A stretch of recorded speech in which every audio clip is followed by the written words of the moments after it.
Polda Sumbar tengah berupaya menyelidiki kasus penembakan yang dilakukan Kabak Ops Polres Solok Selatan AKP Dadang Iskandar terhadap Kasat Reskrim Polres Solok Selatan AKP Rianto Ulil.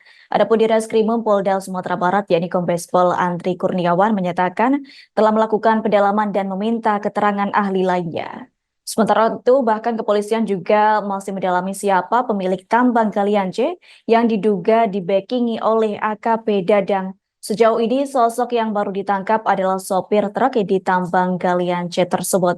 Diketahui motif penembakan tersebut dikarenakan AKP Dadang tidak setuju dengan penegakan hukum terkait penanganan tambang galian C oleh AKP Rianto Ulil Ansor. Terkait penambang ilegal, AKP Ulil melakukan tindakan tegas, yakni dengan kondisi AKP Dadang yang tidak setuju, sehingga hal tersebut berujung aksi penembakan sesama polisi.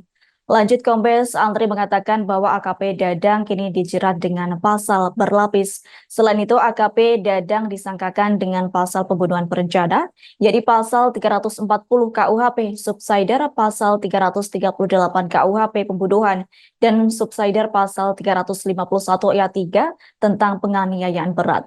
Sementara itu, Kapolda Sumbar Irjen Pol Suharyono menyatakan pelaku penembakan akan diberhentikan secara tidak hormat pekan ini. Hal senada disampaikan anggota Kompolnas Irjen Purnawirawan Ida Utari Purnamasari. Menurutnya AKP Dadang tak akan mendapatkan hak pensiunnya. Sementara itu Kabid Humas Polda Sumbar Kombes Pol Dwi Sulistiawan menyatakan pelaku menembak korban dengan sadar dan sehat, jadi tersangka tidak mengalami gangguan mental.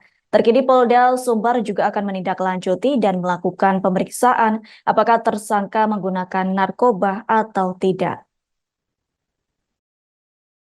Download Tribun X sekarang, menghadirkan lokal menjadi Indonesia.